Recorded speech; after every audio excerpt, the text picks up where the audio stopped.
உதவிகளை செய்யலாம். உங்களுக்கு இந்த காணொளி பயன் தரும் தகவலை தந்திருந்தால் லைக் என்ற விருப்பத்தை தெரிவித்து ஊக்கப்படுத்துங்கள். மேலும் இந்த காணொளி பற்றிய உங்கள் கருத்துக்களை மறக்காமல் கமெண்டில் தெரிவியுங்கள். இந்த தகவல் பலருக்கு சென்றடைய மறக்காமல் ஷேர் செய்யவும். உங்களின் தொடர் ஊக்கத்திற்கு நன்றிகள் பல.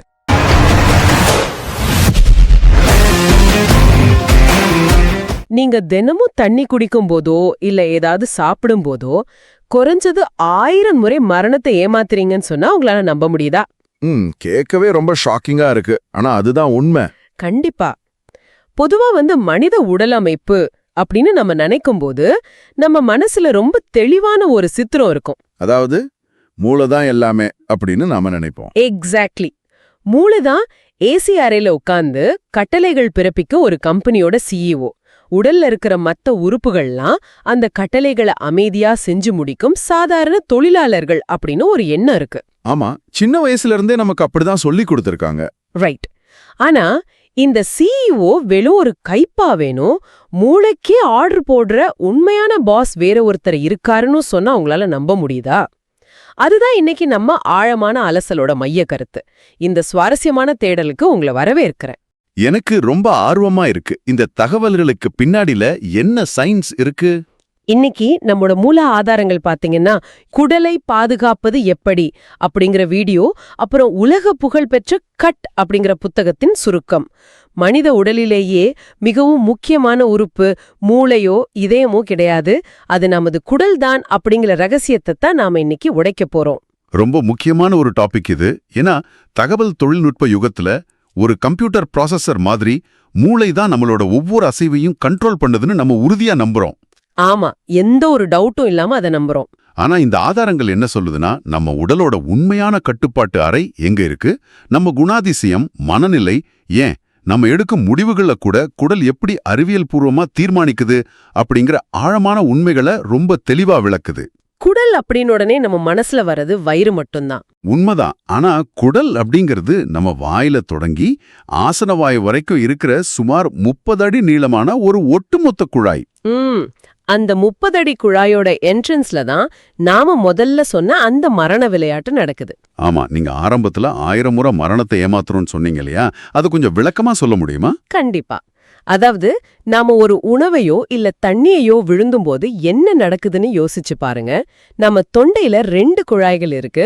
ஒன்னு மூச்சு குழாய், இன்னொன்னு உணவு குழாய். ரைட். கரெக்ட். மூச்சு குழாய் காற்றை நுரையீரலுக்கு கொண்டு போகும். உணவு குழாய் உணவை வயிற்றுக்கு கொண்டு போகும். ஒருவேளை நீங்க சாப்பிடுற உணவு தவறுதலா மூச்சு குழாய்க்குள்ள போயிடுச்சுன்னா மரணம் கூட ஏற்படலாம். மூச்சு திணறல் ஏற்பட்டு ரொம்ப ஆபத்தா முடிஞ்சிடும். ஆமா, தினமும் 1000 முறை எச்சிலையோ உணவையோ முழுங்கும்போது இந்த ஆபத்து நமக்கு இருக்கு. ஆனா நம்ம தொண்டையில எபிக்ளாட்டிஸ் அப்படின்னு ஒரு ரொம்ப மெல்லிய திசு இருக்கு. ஓ, அந்த சின்ன மூடி மாதிரி இருக்குமே, அதுவா? எக்ஸாக்ட்லி. நாக்கு உணவை உள்ளே தள்ளுன அடுத்த மைக்ரோ செகண்ட்ல அந்த திசு ஒரு டிராஃபிக் போலீஸ் மாதிரி செயல்பட்டு மூச்சு குழாய மூடி உணவு சரியான பாதையில செலுத்துது. இதுல ஆச்சரியப்பட வேண்டிய விஷயம் அந்த திசு கிடையாது. இந்த முழு செயல்முறையும் மூளை கட்டுப்படுத்தல அப்படிங்கறதா இங்க ரொம்ப முக்கியமான பாயிண்ட். வெயிட், மூளை கண்ட்ரோல் பண்ணலையா? நான் என்ன நினைப்பேன்னா, நாக்கு உணவை உள்ளே தள்ளுன உடனே மூளை சிக்னல் அனுப்பி எபிக்ளாட்டிஸ மூட சொல்லுதுன்னு. எல்லாரும் அப்படிதான் நினைப்போம். செரிமான உறுப்புகளுக்கு வேலையை ஆரம்பிக்க சொல்லி மூளைதான் உத்தரவு போடுதுன்னு நினைப்போம். ஆனா உண்மை அது கிடையாது. உணவு குழாயின் நுனியில இருக்கிற நரம்புகள் தான் முதல்ல மூளைக்கு சிக்னல் அனுப்புது. வாவ், அப்படியா? ஆஹா, அதாவது உணவு உள்ளே வருது, நீ மத்த உறுப்புகளுக்கெல்லாம் இப்போ கட்டளை கொடு அப்படின்னு குடல் தான் மூளைக்கு கட்டளை இடுது. இந்த இடத்துல நான் ஒரு விஷயத்தை தெளிவுபடுத்திக்க விரும்புறேன். அதாவது மூளைக்கு இன்புட் கொடுக்கற முதல் பாஸ் குடல் தானா? 100% குடல் தான். நான் முன்னாடி சொன்ன அந்த சிஇஓ உதாரணத்தை இப்போ மறுபடியும் யோசிச்சு பாக்குறேன். மூளை அப்படிங்கிறது ஒரு கம்பெனில பெருசா எந்த வேலையும் செய்யாமலேயே எல்லா கிரெடிட்டையும் எடுத்துக்கும். ஒரு எக்ஸ்ட்ரோவர்ட் பைய மாதிரி இருக்கு. சூப்பர் உதாரணம். ஆமா, பின்னணியில இருந்து உண்மையான ரொம்ப ஆபத்தான வேலையை அமைதியா செய்யறது குடல் தான். சரி, இப்போ ஒரு பெரிய கேள்வி வருது. மூளைக்கே கட்டளையிடுற அளவுக்கு குடலுக்கு எப்படி இவ்வளவு சக்தி வந்தது? அதோட அமைப்பு அப்படி. குடலோட உட்புறத்தை மைக்ரோஸ்கோப் வழியா பார்த்தா அது ஒரு வெல்வெட் துணி மாதிரி ரொம்ப மென்மையா இருக்கும். வெல்வெட் மாதிரியா? கேட்கவே புதுசா இருக்கே. ஆமா, அந்த வெல்வெட் தன்மைக்கு காரணம் வில்லி, அப்புறம் மைக்ரோ வில்லி எனப்படும் கோடிக்கணக்கான சிறிய குழாய்கள். ஓஹோ, இந்த குழாய்களை எல்லாம் நீளமா விரிச்சு வச்சா அதோட பரப்பளவு சுமார் 4300 சதுர அடி இருக்கும். 4300 சதுர அடியா? ஆமா, அதாவது 4 பெரிய வீடுகளை கட்டுற அளவுக்கு பரப்பளவு நம்ம வயித்துக்குள்ள சுருட்டி வைக்கப்பட்டிருக்குன்னு இந்த புத்தகத்துல சொல்றாங்க. நம்பவே முடியல, அவ்ளோ பெரிய பரப்பளவு நம்ம உடம்புக்குள்ள இருக்கா? கண்டிப்பா. அந்த பிரம்மாண்டமான பரப்பளவு மட்டும் இல்ல, அதோட இயங்கும் விதமும் ரொம்ப ஸ்பெஷல். பாத்தீங்கன்னா, இதயம் எப்படி ஒரு சீரான ரிதத்துல துடிக்குதோ அதே மாதிரி குடலை சுற்றி உள்ள தசைகளுக்கும் ஒரு பேஸ்மேக்கர் இருக்கு. பேஸ்மேக்கர்னா இதயத்துக்கு மட்டும்தான் இருக்கும்னு நினைச்சேன். இல்ல, குடலுக்கும் இருக்கு. இது தொடர்ந்து அசைந்து கொண்டே இருப்பதால் தான் உணவு எப்பவும் முன்னோக்கியே தள்ளப்படுது. அதனாலதான் ஒருவேளை நீங்க தலைகீழா நின்னுட்டு சாப்பிட்டா கூட வெயிட், தலை கீழா நின்னாலும் செரிமானம் நடக்குமா? உணவு கீழே வராதா? வராது. நீங்க தலைகீழா நின்னாலும் உணவு மூளைக்கு போகாம சரியா ஆசனவாயை நோக்கி போகும். அந்த அளவுக்கு குடலோட தசைகள் பவர்ஃபுல். இது ரொம்ப சுவாரஸ்யமான ஃபேக்ட். இப்போ எனக்கு ஒரு சந்தேகம் வருது. நாம அடிக்கடி சில வார்த்தைகளை கேஷுவலா பயன்படுத்துவோம். என்ன மாதிரி வார்த்தைகள்? அதாவது, எனக்கு வயித்துல பட்டாம்பூச்சி பறக்குது, யாரையாவது பார்த்தா வயிறெரியுது, ரொம்ப பயமா இருந்தா வயித்த கலக்குது அப்படின்னு சொல்லுவோம்.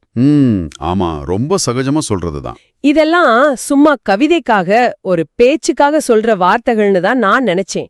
இதுக்குள்ளேயும் அறிவியல் இருக்கா? ஏன்னா எல்லா உணர்ச்சிகளும் மூளையில தானே உருவாகுதுன்னு நம்ம படிச்சிருக்கோம். கண்டிப்பா இதுல மிகப்பெரிய அறிவியல் இருக்கு. இது வெறும் வார்த்தைகள் இல்ல. குடலுக்குள்ள என்டரிக் நர்வஸ் சிஸ்டம் அப்படின்னு சொல்லப்படுற ஒரு தனி நரம்பு மண்டலம் இருக்கு. தனி நரம்பு மண்டலமா? குடலுக்குள்ளையா? ஆமா, இதுல சுமார் 500 மில்லியன் நரம்புகள் இருக்கு. உங்களுக்கு புரியும்படி சொல்லணும்னா, ஒரு பூனையோட மூளையில எவ்வளவு நரம்புகள் இருக்குமோ அதை விட அதிகமான நரம்புகள் நம்ம குடல்ல இருக்கு. அப்போ அது கிட்டத்தட்ட ஒரு மூளை மாதிரி தான் செயல்படுது. எக்ஸாக்ட்லி.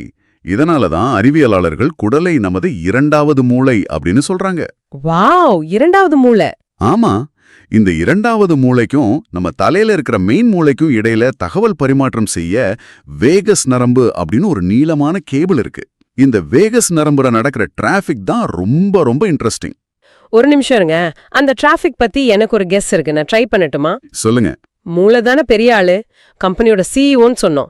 சோ கண்டிப்பா மூளை தான் நிறைய சிக்னல்ஸை குடலுக்கு அனுப்பும், சரியா? அங்கதான் நம்ம தப்பு பண்றோம். அந்த வேகஸ் நரம்புல நடக்கிற தகவல் பரிமாற்றத்துல 90% சிக்னல்கள் குடலில் இருந்து மூளைக்கு தான் போகுது. என்னது, 90%? ஆமா, வெறும் 10% தான் மூளையிலிருந்து குடலுக்கு வருது. அப்போ இது ஒன் வே ஹைவே மாதிரி. மூளை வெறும் ரிசீவர் மட்டும்தானா? இது பதற்றம், பயம் பத்தின நம்ம புரிதலையே மொத்தமா மாத்துதே. அப்போ அந்த பட்டாம்பூச்சி பறக்கும் உணர்வு எப்படி வருது? ரொம்ப சிம்பிள். இப்ப நீங்க முதன்முறையா உங்களுக்கு பிடிச்சவங்களை பார்க்கும்போது அல்லது இன்டர்வியூ மாதிரி ஒரு ரொம்ப பதற்றமான சூழல்ல இருக்கும்போது மூளை அதை ஒரு ஆபத்தான சிச்சுவேஷனா கருதுது. ஃபைட் ஆர் ஃப்ளைட் மோட் அப்படின்னு சொல்வாங்களே, அதுவா? ஆமா, அதேதான். உடனே மூளை என்ன பண்ணும்? இப்ப செரிமானம் பண்றது முக்கியம் இல்ல, ஓடுறதுக்கோ இல்ல சண்டை போடுறதுக்கோ எனர்ஜி வேணும் அப்படின்னு முடிவு பண்ணி வயிற்றுக்கு செல்லும் ரத்த ஓட்டத்தை குறைச்சிட்டு கை கால்களுக்கு ரத்தத்தை அனுப்பும். ஓஹோ, தற்காப்புக்காக அப்படி பண்ணுதா? இத கவனிக்கும் குடல் தனக்கு ரத்தம் வராதத உணர்ந்து ஒருவிதமான எரிச்சலையோ அல்லது படபடப்பையோ உருவாக்கும்.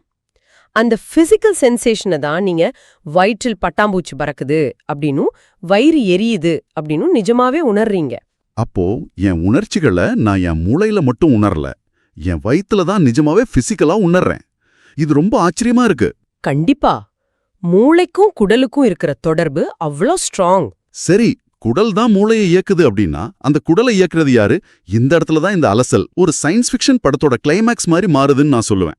ஏன்னா இங்கதான் நம்ம யாருன்னு ஒரு மிகப்பெரிய கேள்வி வருது. ஆமா, நாம மனிதர்களே கிடையாது, நாம ஒரு பாக்டீரியா சமூகம் அப்படின்னு ஆதாரம் ரொம்ப தெளிவா சொல்லுது. முன்னாடி நிறைய பேர் தப்பா நினைச்சிட்டு இருந்த மாதிரி இது 1-2 கோடி பாக்டீரியாக்கள் கிடையாது. அது ஒரு மிகப்பெரிய பிரபஞ்சம். ஆமா, நம்ம உடம்புல இருக்கிற மனித செல்களை விட அதிகமான எண்ணிக்கையில, அதாவது பல லட்சம் கோடி பாக்டீரியாக்கள் நம்ம குடல்ல வாழ்ந்துகிட்டு இருக்கு. சுருக்கமா சொல்லணும்னா நாம ஒரு தனி மனிதன் இல்ல, நாம ஒரு சூப்பர் ஆர்கானிசம். 100% உண்மை. இந்த பல லட்சம் கோடி பாக்டீரியாக்கள் ஏதோ ஒட்டுண்ணிகள் மாதிரி நம்ம உடம்புல சும்மா தங்கி இருக்கல்ல, இவங்க தான் நம்ம உடலோட நோய் எதிர்ப்பு மண்டலத்துக்கே வாத்தியார்கள். வாத்தியார்களா? இம்யூன் சிஸ்டத்துக்கா?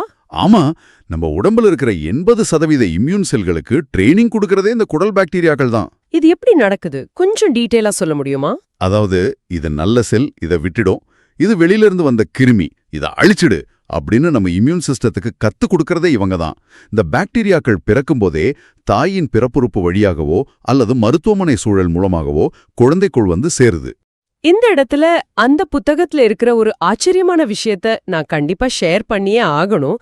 தாய்ப்பால் பற்றிய ஒரு மேஜிக் அது. அந்த ஆலிகோசாக்கரைட்ஸ் பத்தி தானே சொல்ல போறீங்க? ஆமா, தாய்ப்பால்ல ஆலிகோசாக்கரைட்ஸ் அப்படின்னு ஒரு குறிப்பிட்ட சர்க்கரை வகையை இயற்கை வச்சிருக்கு. ஆனா ஆச்சரியம் என்னன்னா, அந்த சர்க்கரைய குழந்தையால செரிக்கவே முடியாதாம். ஆமா, அது ரொம்ப விசித்திரமான விஷயம். இது எவ்வளவு பெரிய முரண்பாடு பாருங்க.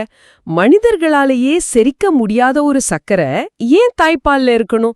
இத படிக்கும்போது எனக்கு ரொம்ப கன்ஃபியூசிங்கா இருந்துச்சு. அதான் இயற்கையோட மிகப்பெரிய மாஸ்டர் பீஸ் அப்படின்னு நம்ம புரிஞ்சுக்கணும். ஏன்னா அந்த சர்க்கரை குழந்தைக்கான உணவு கிடையவே கிடையாது. பின்ன யாருக்கான உணவு? குழந்தை பிறந்த உடனே அதோட வயித்துக்குள் நல்ல பாக்டீரியா, கெட்ட பாக்டீரியா என இரண்டுமே போயிருக்கும். இப்போ குழந்தை உடம்புல நல்ல பாக்டீரியாவை வளர்க்கணும், கெட்டதை அழிக்கணும். சரியா? இந்த தாய்ப்பால்ல இருக்கிற சர்க்கரைய குழந்தை வயித்துல இருக்கிற நல்ல பாக்டீரியாக்களால மட்டுமே செரிக்க முடியும். அதனால மட்டுமே சாப்பிட முடியும். கெட்ட பாக்டீரியாக்களுக்கு அது உணவாகாது. ஓ, அப்போ நல்ல பாக்டீரியாக்கள் வயிறார சாப்பிட்டு பல்கி பெருகும். ஆமா, அதே சமயம் கெட்ட பாக்டீரியாக்கள் பட்டினி கிடந்து இறந்து போகும். இது இயற்கையோட மிகச்சிறந்த டிசைன். கேட்கவே புல்லரிக்குது. ஒரு தாய் தன் குழந்தைக்கு மட்டும் பால் கொடுக்கல, அந்த குழந்தைக்குள்ள வாழ்ற கோடிக்கணக்கான நல்ல பாக்டீரியாக்களுக்கும் பிரத்யேகமா உணவு கொடுக்கறாங்க. இது உண்மையிலேயே ஒரு மேஜிக் தான். கண்டிப்பா. இதோட தொடர்ச்சியா இன்னொரு முக்கியமான விஷயத்தையும் நாம கவனிக்கணும். நம்ம வீடுகள்ல பெரியவங்க அடிக்கடி சொல்லுவாங்க, குழந்தைங்களை ரொம்ப சுத்தமா எந்த ஒரு தூசியும் படாம வளர்க்க கூடாது, கொஞ்சம் மண்ணுல விளையாட விடணும் அப்படின்னு. ஆமா, அது ஒரு பழைய காலத்து நம்பிக்கைன்னு தான் நாங்க நினைச்சோம். அது வெறும் நம்பிக்கை இல்ல, அதுக்கு காரணம் இதுதான். குழந்தைங்கள பலவிதமான பாக்டீரியாக்களுக்கு எக்ஸ்போஸ் பண்ணும்போது தான் அவங்க வயித்துல இருக்கிற நல்ல பாக்டீரியாக்கள் பலமடங்கும். அப்போ அது அவங்களோட இம்யூன் சிஸ்டத்துக்கு பலவிதமான சவால்களை கொடுத்து ட்ரைனிங் செய்யும். கரெக்டா? எக்ஸாக்ட்லி. அதனால தான் பிற்காலத்துல அலர்ஜி, ஆஸ்துமா மாதிரி நோய்கள் வராம தடுக்க முடியுது. சூப்பர். அப்போ இந்த பாக்டீரியாக்கள் நோய் எதிர்ப்பு சக்தியை மட்டும்தான் தீர்மானிக்குதா? இல்ல, அவைதான் நாம யார் அப்படிங்கறதே தீர்மானிக்கின்றன அப்படின்னு ஆதாரம் சொல்லுது. இது ரொம்ப டீப்பான விஷயம். ஆமா, ஒரு எக்ஸ்பெரிமெண்ட் பத்தி ஆதாரம் சொல்லுது. பொதுவா எலி பூனையோட சிறுநீரோட வாசனைய மோப்பம் பிடிச்சாலே பயந்து ஓடிடும். அதுதானே இயற்கை. ஆமா, எலிக்கு பூனைலாம் பிரதி பயம் இருக்கும். ஆனா பாத்தீங்கன்னா டாக்ஸோபிளாஸ்மா கோண்டி அப்படிங்கிற ஒரு குறிப்பிட்ட பாக்டீரியாவை எலியோட வயித்துக்குள்ள செலுத்துனா அந்த எலிக்கு பூனைய பத்தின பயம் மொத்தமா போயிடுமா. அது மட்டும் இல்ல, அது நேரா பூனை சிறுநீர் இருக்கிற இடத்த நோக்கியே ஈர்க்கப்பட்டு போகுமா. இது எப்படி நடக்குது? ஒரு பாக்டீரியா எப்படி பயத்தை போக்குது? ஏன்னா அந்த பாக்டீரியாக்கு பூனையோட வயிறு தான் நிரந்தர வீடு. அதனால எலியோட மூளைய ஹேக் பண்ணி அத பூனையிடம் தற்கொலைக்கு அனுப்புது. Mind blowing. இது விலங்குகளுக்கு மட்டும் இல்ல, இதே போல மனிதர்களிலும் நடந்திருக்கு. ஒருவருக்கு மலமாற்று அறுவை சிகிச்சை, அதாவது ஃபீக்கல் டிரான்ஸ்பிளான்ட் செஞ்சிருக்காங்க. ஃபீக்கல் டிரான்ஸ்பிளான்ட் அப்படின்னா? அதாவது ஆரோக்கியமான ஒருத்தரோட மலத்துல இருக்கும் நல்ல பாக்டீரியாக்களை எடுத்து உடல்நலம் குன்றியவரோட குடல்ல செலுத்துறது.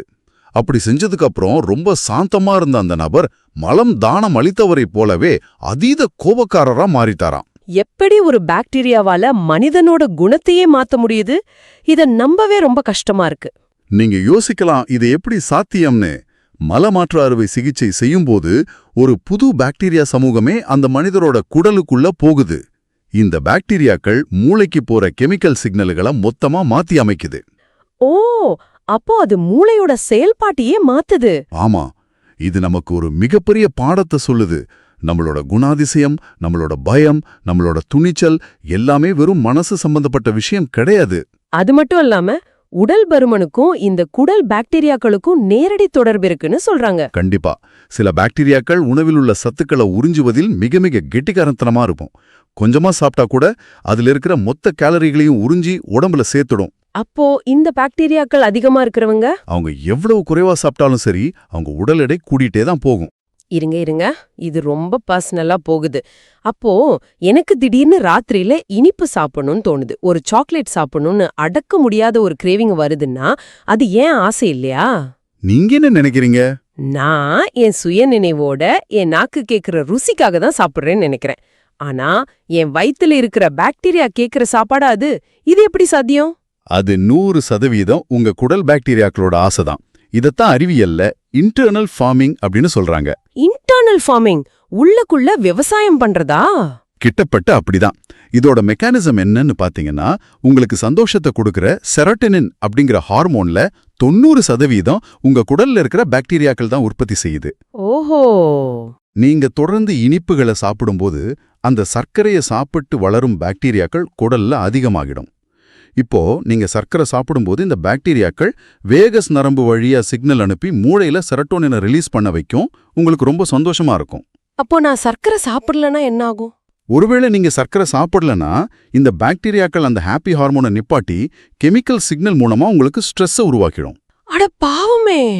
ஆமா, உங்களுக்கு வேற வழி இல்லாம அந்த ஸ்ட்ரெஸ்ஸை குறைக்கிறதுக்காக நீங்க போய் சாக்லேட் சாப்பிடுவீங்க. அதாவது உங்களை ஒரு ரிமோட் கண்ட்ரோல் கார் மாதிரி இந்த பாக்டீரியாக்கள் இயக்குது. நம்பவே முடியல. நம்ம உணர்ச்சிகளை பாக்டீரியாக்கள் தான் கடத்தி வச்சிருக்கு. உங்க கோவம், மன அழுத்தம், மூட் ஸ்விங்ஸ், இது எல்லாத்துக்கும் காரணம் இதுதானா? ஆமா, அதுதான் உண்மை. அப்போ இந்த பாக்டீரியாக்கள் தான் ஏன் வாழ்க்கைய, ஏன் முடிவுகளை, ஏன் ஆரோக்கியத்தை, ஏன் எடைய கூட தீர்மானிக்குது அப்படின்னா, நான் எப்படி அவைகளை ஏன் கட்டுப்பாட்டுக்குள்ள கொண்டு வரது? அதுக்கு தான் அந்த ஆதாரம் ப்ரோபயாட்டிக்ஸ் அப்புறம் ப்ரீபயாட்டிக்ஸ் அப்படின்னு 2 விஷயங்களை பத்தி ரொம்ப ஆழமா பேசுது. நிறைய பேர் இப்போ டிவில விளம்பரம் பார்த்துட்டு ப்ரோபயோட்டிக்ஸ் மாத்திரைகளை வாங்குறாங்க. அதாவது நேரடியா நல்ல பாக்டீரியாவை மாத்திரை வழியாவோ பானங்கள் வழியாவோ வயித்துக்குள்ள அனுப்புறது. ஆனா அது ஒரு டூரிஸ்ட் மாதிரி தானா? டூரிஸ்டா? என்ன சொல்றீங்க? கண்டிப்பா. ப்ரோபயாட்டிக்ஸ் அப்படிங்கிறது தயிர், மோர், மாத்திரைகள் மூலமா வெளி பாக்டீரியாக்களை உள்ள அனுப்புவது. ஆனா இதுல ஒரு பெரிய சிக்கல் இருக்கு. என்ன சிக்கல்? நம்ம வயித்துல உணவை செரிக்கிறதுக்காக ஹைட்ரோகுளோரிக் அமிலம் சுரக்கும். அது ரொம்ப ரொம்ப தீவிரமான ஆசிட். மாத்திரை வழியா நாம அனுப்புற பெரும்பாலான நல்ல பாக்டீரியாக்கள் இந்த ஆசிட்லயே செத்து போயிடும். ஓ, அப்ப குடலுக்கு போய் சேராதா? குடல் வரைக்கும் போய் சேர்றது ரொம்ப ரொம்ப சில பாக்டீரியாக்கள் தான். போனாலும் அவன் கொஞ்ச நாள் தங்கி இருக்கும். டூரிஸ்டுகள் மாதிரி தான், நிரந்தரமா அங்க இருக்காது. அப்போ நிரந்தர தீர்வு என்ன? நான் என்னதான் பண்றது? ப்ரீபயோட்டிக்ஸ் தான் நிரந்தர தீர்வு. அதாவது வெளியிலிருந்து புதுசா பாக்டீரியாவை உள்ள அனுப்புறதை விட ஏற்கனவே உங்க குடல்ல இருக்கிற கோடிக்கணக்கான நல்ல பாக்டீரியாக்களுக்கு பிடிச்ச உணவை கொடுத்து அதை பல மடங்கு பெருக்க வைக்கிறது. அந்த உணவு என்னன்னா நார்ச்சத்து, அதாவது ஃபைபர். இந்த ஃபைபரை நம்ம உடம்பால செரிக்க முடியாது. ஆனா நல்ல பாக்டீரியாக்களுக்கு இதுதான் அமிர்தம். ஆமா, தினமும் குறைந்தது 30 கிராம் ஃபைபர் சாப்பிடணும்னு புத்தகம் ரொம்ப அழுத்தமா பரிந்துரைக்குது. இந்த ஃபைபர் எதுலலாம் இருக்கு? ஷியா விதைகள், வெந்தயம், வெங்காயம், பூண்டு, கொய்யாப்பழம், முழு தானியங்கள், இதுல எல்லாம் ஃபைபர் ரொம்ப அதிகம் இருக்கு. இதை சாப்பிடும்போது நல்ல பாக்டீரியாக்கள் தானாவே வலுவடையும். சூப்பர். அதே போல நம்ம செய்யும் மிகப்பெரிய தவறு ஒன்னு இருக்கு. அது ஆன்டிபயோட்டிக்ஸ் மாத்திரைகள்.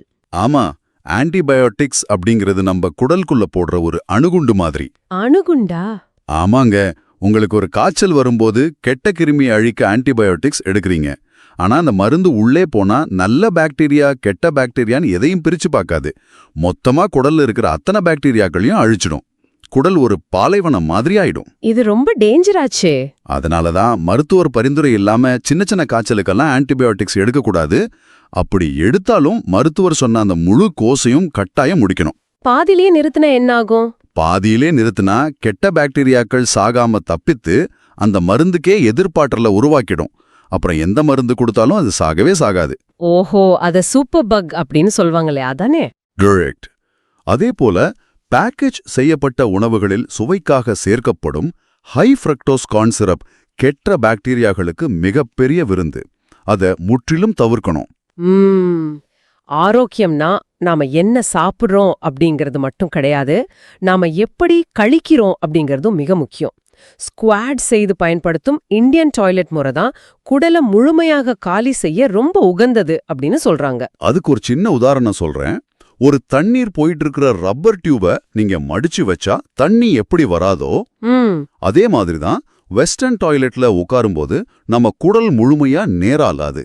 ஆனா ஸ்குவாட் பொசிஷன்ல உட்காரும்போது அந்த குடல் முழுமையாக தளர்ந்து கழிவுகள் சுலபமா வெளியேறும். ரைட், இது ரொம்ப பிராக்டிகலான பாயிண்ட். அது மட்டும் இல்லாம பிரிஸ்டல் ஸ்டூல் சார்ட் அப்படின்னு ஒன்னு இருக்கு. நம்ம கழிவின் தன்மைய, அதோட வடிவம் மற்றும் நிறத்தை வைத்து செரிமானம் எவ்வளவு வேகமா நடக்குது, குடல் எவ்வளவு ஆரோக்கியமா இருக்குன்னு நாமளே தெரிஞ்சுக்கலாம். சரி, இவ்ளோ விஷயங்கள் பேசணும். இது எல்லாத்தையும் சுருக்கமா அன்றாட வாழ்க்கைக்கு தேவையான ஒரு டேக்அவேயா சொல்லணும்னா கேட்பவர்களுக்கு என்ன சொல்வீங்க? ரொம்ப முக்கியமான 3 விஷயங்கள் தான். 1, உங்க சாப்பிடும் தட்டு பல வண்ணங்கள் நிறைந்த தாவர அடிப்படையிலான உணவுகளால் நிரம்பி இருக்கணும். அப்போதான் தேவையான ஃபைபர் கிடைக்கும். 2, மன அழுத்தத்தை குறைக்கணும். ஏன்னா ஸ்ட்ரெஸ் குடலை நேரடியாக பாதிக்கும். வாய் விட்டு சிரிக்கணும், சந்தோஷமா இருக்கணும். 3வது என்ன?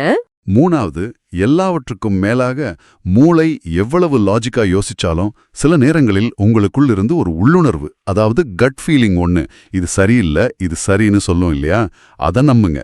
ஏன்னா அது வெறும் குருட்டு அதிர்ஷ்டம் இல்ல, அது உங்க வயிற்றுக்குள் இருக்கிற கோடிக்கணக்கான நரம்புகளின் பல லட்சங்கோடி பாக்டீரியாக்களின் ஒட்டுமொத்த அறிவு. அபாரம். இன்றைய ஆழமான அலசல்ல இருந்து நாம தெரிஞ்சுக்கிட்டது இதுதான். குடல் அப்படிங்கிறது வெறும் சாப்பாட்டை அரைக்கிற மிஷின் கிடையாது. அது நம்ம மூளையை இயக்கும் நிஜமான எஜமான். கண்டிப்பா. நம்ம உடம்பு என்பது மனித செல்களை விட அதிகமான பாக்டீரியாக்கள் வாழும் ஒரு மாபெரும் பிரபஞ்சம். நம்ம ஆரோக்கியத்தின், குணாதிசயத்தின், இம்யூன் சிஸ்டத்தின் ஆணிவேர் மூளையில இல்ல, நம்ம குடல தான் இருக்கு. இத உணர்ந்தாலே நம்ம வாழ்க்கை முறை மாறிடும். ஆமா. இந்த அலசலோட ஆரம்பத்துல மூளைதான் நம்ம உடம்போட சிஇஓன்னு பேசணும் இல்லையா?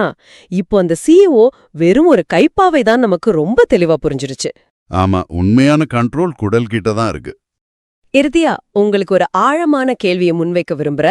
நீங்க எப்ப சிரிக்கணும், எப்ப கோவப்படணும், ராத்திரியில சாக்லேட் சாப்பிடணுமா வேணாமான்னு உங்க உணர்ச்சிகளை, உங்க ஆசைகளை எல்லாத்தையும் உங்க வயித்துக்குள்ள இருக்கிற கண்ணுக்கு தெரியாத பல லட்சம் கோடி பாக்டீரியாக்கள் தான் கெமிக்கல் சிக்னல்கள் மூலியமா தீர்மானிக்குதுன்னா, மனிதர்களாகிய நமக்கு சொந்தமா சுய விருப்பம் அல்லது ஃப்ரீ வில் அப்படின்னு ஒண்ணு உண்மையிலே இருக்கா, அல்லது நாம வெறும் அந்த பாக்டீரியாக்களோட கைப்பாவைகளா? இத பத்தி ஆழமா யோசிச்சு பாருங்க. அடுத்த ஆழமான அலசல்ல சந்திப்போம்.